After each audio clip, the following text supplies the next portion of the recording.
everybody, and welcome to the Weekly Scopes from the 14th to the 20th of July.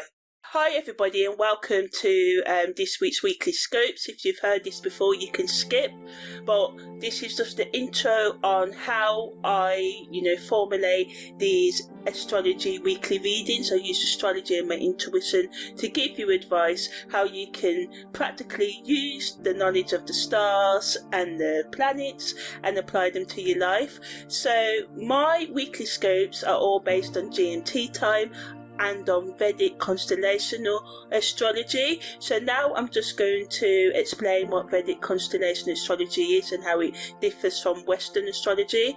So the precession of the equinox is sort of like something that happens in astronomy and astrology, where the Earth's axis undergoes a slow circular motion over 26,000 years, and basically this means that this motion causes a shift in the position of the equinoxes, and also the calculation Vedic and Western astrologies use.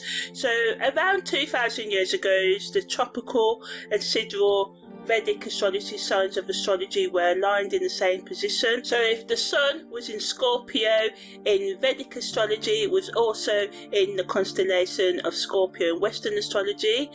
But because of the precession of the equinoxes, this has caused a gradual westward sort of like drift of the tropical Western signs. So basically these signs and the Western signs shift 1 degree with every 72 years. So as a result of this ongoing shift, when Western astrology says the sun is in the constellation of Pisces, it's typically in the constellation of Aquarius.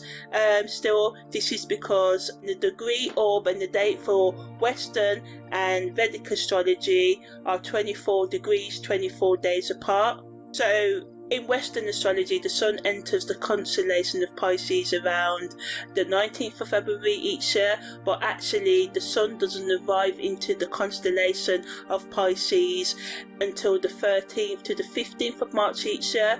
And Vedic astrology takes this into account because it's based on the fixed star positions, and Vedic astrologers use sidereal calculations. So as a result, Vedic astrology takes into account the actual positions of the constellations in the sky at any given time, and also considers the precession of the equinox, adjusting for the shift in the position of the equinoxes over time. But in terms of Western astrology follows the tropical zodiac, which is based on the seasons rather than fixed star positions. Western astrologers also do not directly account for the precession of the equinox in their calculations as well, so this results in slightly different calculations and interpretations that are given whether we're using Western astrology or Vedic astrology. So yeah, as I said, Western astrology uses specific dates, so every year, regardless of where the sun actually is at the sky, the sun moves into Pisces around the 19th of February. So yeah, this discrepancy, this misalignment between the tropical zodiac and the actual positions of the constellations has led to a discrepancy between Vedic astrology and Western astrology. So I consider the actual where the sun and the moon are and where Mars and Venus are at any given time, and this is how I formulate these sort of like weekly scopes. So yeah, thanks for listening to this, and let's dive into this week's weekly scope. So this week we've got quite a few influences that are affecting us. So the first one, we've got the sun making a parallel to Jupiter, Mars is making the parallel to Uranus, Venus is making the parallel to Mars, and Venus is also making the parallel to Uranus. So this just means that all the planets I just said are on the same side of the ecliptic plane, so to speak, in the sky. So the energy kind of works the same as a conjunction. So the sun's parallel to Jupiter entered on the 1st of July, is exact on the 15th of July at 7:03 AM and leaves us on the 24th of July. Jupiter's quintile to Neptune, Jupiter's in the constellation of Taurus, and Neptune's in Pisces, and this entered on the 13th of July, is exact on the 18th of July, and leaves us on the 23rd of July. Mars' parallel to Uranus entered on the 7th of July and leaves us on the 2nd of August, and is exact on the 18th of July. Venus' parallel to Mars entered on the 15th of July, exact on the 19th of July, and leaves us on the 23rd of July. And Venus' parallel to Uranus came in on the 12th of July, exact on the 19th of July, and leaving us on the 25th of June. So how does that translate to our week? So, the Sun's parallel to Jupiter allows us to be more optimistic, gives us, the energy for all forms of development, whether it be career, personal, spiritual. We may feel more inspired to take risks in our career that can lead to advancements and recognition, but negatively it can inflate our egos and lead to us being overconfident and just having a sense of entitlement, So it's essential to balance us being optimistic with us being practical, to avoid taking unnecessary sort of like risks or making hasty decisions. So the best use of the Sun's parallel to Jupiter is to use it to set and achieve ambitious goals, expand our knowledge and learn new skills this week, and just do things that widen our our life, our mindset, and just go on a sort of like adventure. We've also got Jupiter making a quintile to Neptune, so this blends spiritual growth and creativity, so it gives us the intuition and access to our imagination and the ability to manifest our dreams if we're willing to take practical action. But negatively, it can lead to us wanting to escape this week into our intoxicating addictions, whether it be too much drugs, weed, alcohol, sex, Netflix, chilling, whatever you do to distract yourself. This influence on the although it's subtle, can still push us to sort of like not want to take accountability or want to face reality right now, because it can be quite harsh for us to face reality, so we may want to just run away, and we can just be unrealistic, and we're open to manipulate people, be manipulated, ignore red flags. But positively, those who are artistic or are really focused on their personal development or whatever on their goals right now can use this energy to inspire them to create meaningful work, or just stay focused, and just do things, in terms of creativity. You can really create work now that resonates with others, so whether it's a drawing, a painting, a podcast, or any other content, or just sharing words of wisdom, or just being there for your friends, Mars' parallel to Uranus adds sudden bursts of energy, so it just gives us that energy this week to push through the obstacles, and this can lead to breakthroughs in our technology, scientific, spiritual projects. It wants us and supports us to take decisive action in our lives, but negatively it can lead to impulsive behaviour and conflicts if we don't use this energy wisely.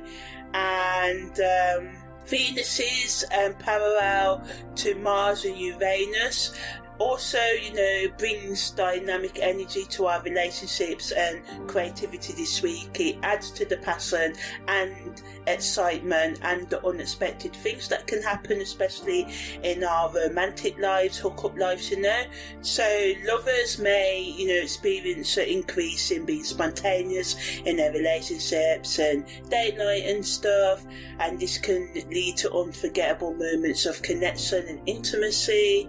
But negatively, Venus's parallel to Mars and Uranus this week can just sort of just make us too impulsive, so it's important to channel the intense energies of this week to avoid unnecessary disruptions, waste of energy, misunderstandings in all areas of our life, and to just try and stay grounded and not escape into our distractions or self-destructive behaviours as well.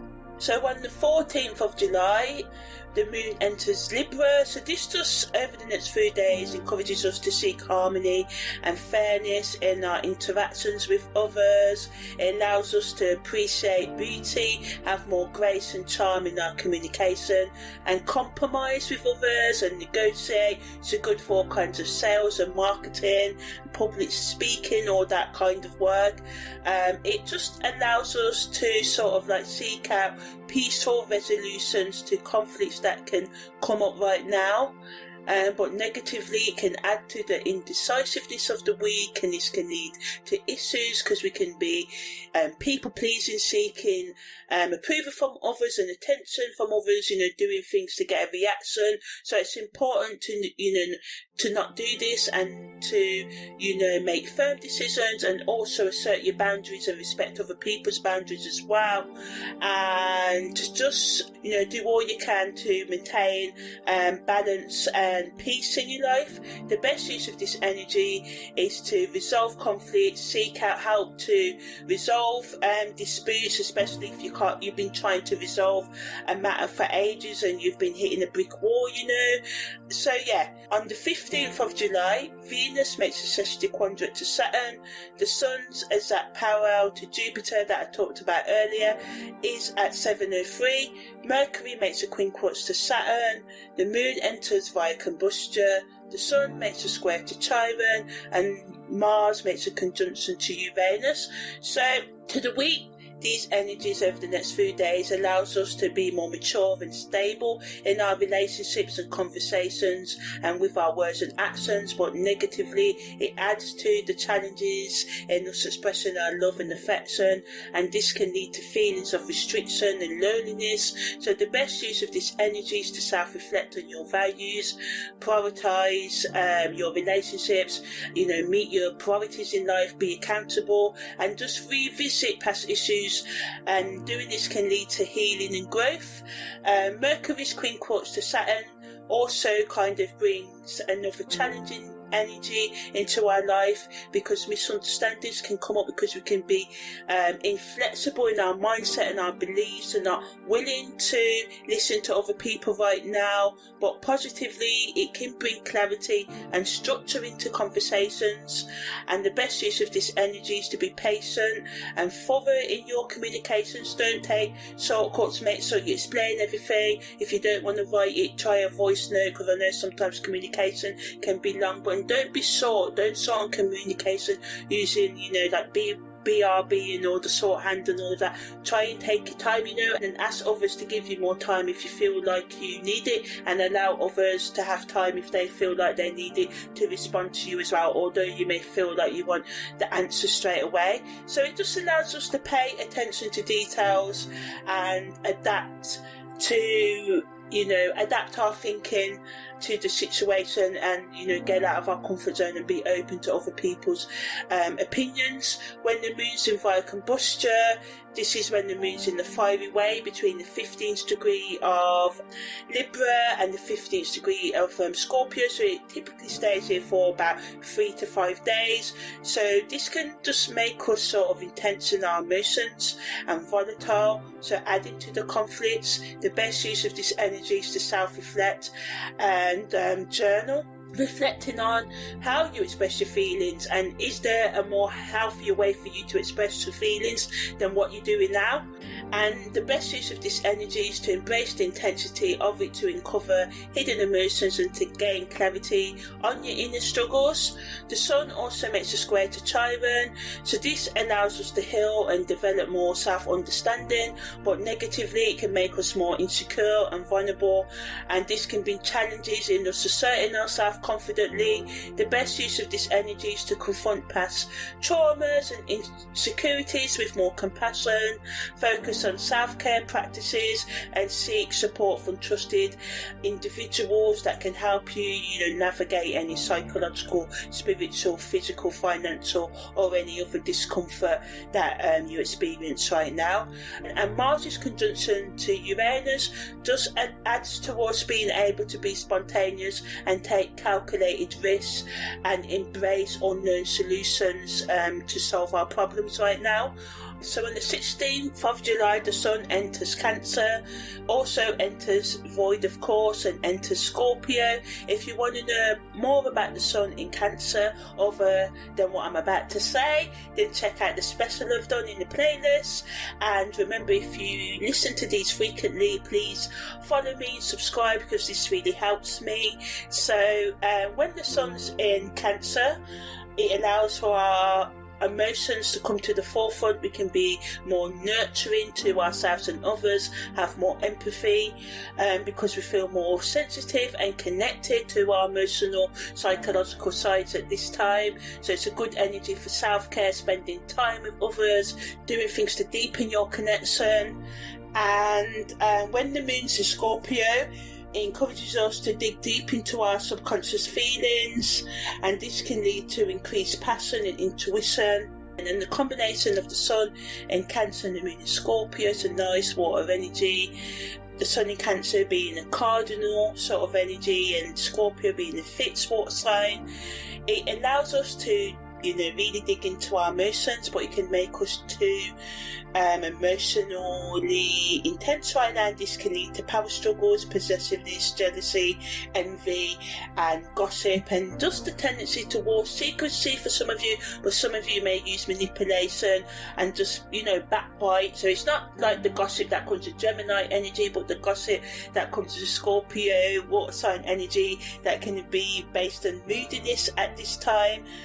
So it's just important to be as honest and open as you can, and do all you can to try and heal anything that comes up right now. All in all, these energies provide a very fertile ground, influence, vibration for us to nurture our intimate connections, to dig deep into our family dynamics with sensitivity and understanding, and also to do shadow and inner work and confront our psychological, emotional and spiritual wounds that are getting in the way of our overall development. So on the 17th of July, the moon leaves via combustion and enters its gibbous moon phase. So when the moon leaves via combustion, things get less emotionally intense, which can lead to smoother communication, better decision making, and just an increased focus on our routine and the things we practically need to achieve right now. So it's excellent energy to use to resolve conflicts, make important decisions, and start new projects with a clearer mind. So when the moon enters its gibbous phase, it just allows us to refine, think about the things we need to change in our life, especially when it comes to our goals and our intentions, our daily habits, so that we can reach our objectives and our goals and live the best lives we want to live. Okay, the words of Cave. So it encourages us to pay attention to details, gather information, make the necessary changes to achieve the things we want to achieve more effectively. Because it brings heightened awareness, it allows us to see things from different perspectives, which is a struggle this week. So this energy really allows us to analyse situations with more depth and make improvements where needed, and apologise when needed, and be open to accepting apologies. And this can help us repair our relationships and just feel more at one within ourselves. But negatively, we can criticise others and ourselves and just be too hard on ourselves. So it's important to strike a balance between striving for improvement and accepting imperfections to avoid unnecessary stress and self-doubt at this time.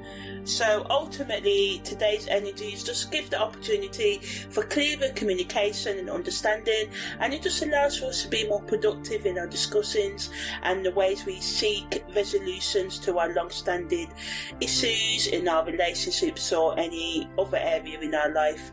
So on the 18th of July, Jupiter's quintile to Neptune is exact at 1:57 p.m, and I talked about this earlier in the week. Venus's quintile to Uranus happens today as well. The Sun makes a sextile to Uranus. Mars's parallel to Uranus is exact at 8:36 p.m, and again I talked about this already. The Moon enters void of course, and then the Moon enters Sagittarius. So the Moon's in void of course for about 1 hour today. So Venus Venus is quintile to Uranus, allows us to have unexpected romance and creative breakthroughs. We may just, meet someone or just get inspiration from something that just wants us to, be more passionate about our life or passionate in our relationship. But the downside of this energy is that it adds to the impulsiveness of the week, especially in our decision making and relationships and financial matters, and this can lead to instability or sudden changes. So it's important to stay grounded and avoid being swept away. The Sun, set style to Uranus, encourages us to think outside of the box and embrace change with confidence. But it can also add to the recklessness, even though it brings plenty, like a bucket load of positive vibes, which we really need. But it's important to, embrace being innovative and having fun, being spontaneous with being practical and focused. When the moon's in Sagittarius, it brings a sense of adventure, and it just adds to the optimism, and just allows us to want to be open-minded, which is really good because we really need this energy this week, and it just helps us to be more productive. But we can also scatter our energies, do too much, and this can get in the way of us being focused. So use this time to be realistic, set realistic goals, and prioritise what truly aligns with your long-term vision and abilities and capabilities. More importantly, do not bite off more than what you can chew with this energy. We can take on too much, get overwhelmed and feel burnt out. So just let the ideas flow, but also take some time out to relax as well. So on the 19th of July, Mercury makes a trine to Chiron, the Sun makes a semi-square to Jupiter, Mercury makes a biquintile to Neptune, Venus makes a parallel to Mars, Venus also makes a trine to the Moon's north node, Mercury also makes a quintile to Jupiter, and Mercury also enters Leo, and Venus makes its exact parallel to Uranus at 5:05 p.m, and I talked about Venus's parallel to Mars and Uranus earlier this week. And with Mercury in Leo, I will talk about it in a bit, but I've also done a separate special on it if you want to check that out as well. So also today, Mercury makes a sesquiquadrant to the Moon's north node. So as you can see, it's one of those busy days. So Mercury's trying to Chiron allows us to have healing conversations and self-expression and be honest in our communication, but there can be a tendency for ourselves and others to reflect too much and ruminate too much on past hurts and miscommunications and things that you've done wrong. You can't change the past, and we can only control what we do. How other people respond is always on us. All we can do is read the room, and go from there. So we just have to do all we can to overcome any miscommunications that come up, especially due to our emotional sensitivities. The best use of this energy is to seek closure in unresolved matters, and just have therapeutic discussions with loved ones or the people you need to get that closure right now. The Sun semi-square to Jupiter adds to the optimism, allows us to expand our horizons, but we can be too overconfident, spend too much and overlook important details or our responsibilities right now. Mercury's biquintile to Neptune increases our intuition, spiritual insights, especially in communication. We can read the room more and tune into body language and just be more aware and avoid tension and misunderstandings in our relationships. So this is really good.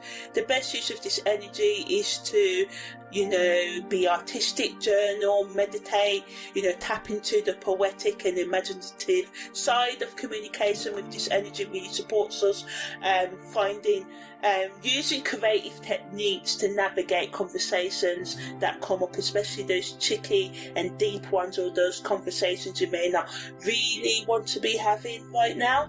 So also today, Venus makes a trine to the Moon's north node. So again, this supports us building our relationships, but negatively we can people please and prioritise other people's needs over our own, and this can cause to imbalance in relationships, and other people can do this for us. So make sure that we try and give as much as we take, and vice versa. Set healthy boundaries to maintain balance in our relationships and respect other people's boundaries, and just have more compassion and empathy. Also today, Mercury makes a biquintile to Jupiter, so this just allows us to, stay optimistic even though things can be really chaotic right now.